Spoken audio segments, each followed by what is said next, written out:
तर नमस्कार मंडळी, आज मी बनवणार आहे अगदी साध्या आणि सोप्या पद्धतीने मटण रस्सा भाजी आणि हातावरच्या पोळ्या. तर व्हिडिओला स्किप न करता व्हिडिओला शेवटपर्यंत नक्की बघा. तर इथे मी मटणाला 2-3 पाण्याने स्वच्छ धुवून घेतलं. त्यात हळद, मीठ आणि पुरेसं पाणी टाकून त्याला मॅरिनेट व्हायला ठेवलं. तर मटण शिजेपर्यंत इकडे आपण वाटणाची तयारी करून घेऊया. तर वाटणामध्ये मी सिंपल असं आलं, लसूण आणि खोबरं भाजून घेतलं आणि थोडेसे कांदे मी तव्यावरती भाजून घेतले. तर त्याला मी ठचठचं वाटून घेतलं. तर इथे मटण पण आपलं मॅरिनेट होऊन तयार झालेलं होतं. तर आता आपण भाजी बनवायला घेऊया. तर इथे मी कढई गरम करायला ठेवली. त्यात पुरेसं असं तेल टाकलं. त्यात लसूण टाकून त्याला मस्त असं भाजून घेतलं.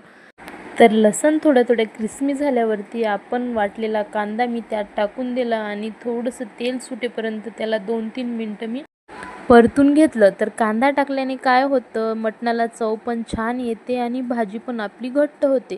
तर आपल्याला लागते तेवढं लाल तिखट टाकून मी त्याला थोडंसं असं भाजून घेतलं आणि वरतून हळद आणि मीठ पण मी त्यात टाकून दिलं आणि भाजलेलं खोबरं आणि थोडंसं मसाला टाकून त्याला 5 मिनटं मी तेल सुटेपर्यंत शिजायला ठेवलं. तर इथे मस्त असं तेल सुटून तयार झालेलं होतं. तर उकळलेलं मटण त्यात टाकून मस्त असं मिक्स करून घेतलं आणि चिरलेली कोथिंबीर वरती टाकून त्याला मस्त अशी उकळी यायला ठेवली. तर इथे मस्त अशी मटण रस्सा भाजी आपली तयार झालेली होती. तर आता बनवायच्या होत्या आपल्याला हातावरच्या पोळ्या.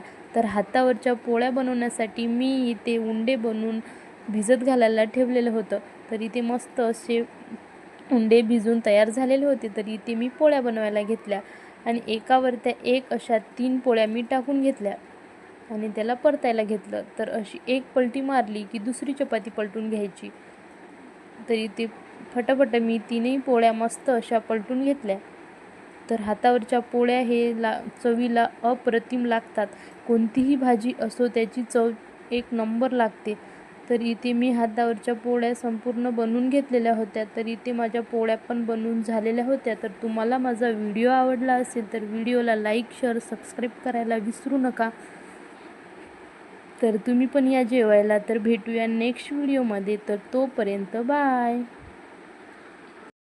तर नमस्कार मंडळी, आज मी बनवणार आहे अगदी साध्या आणि सोप्या पद्धतीने मटण रस्सा भाजी आणि हातावरच्या पोळ्या. तर व्हिडिओला स्किप न करता व्हिडिओला शेवटपर्यंत नक्की बघा.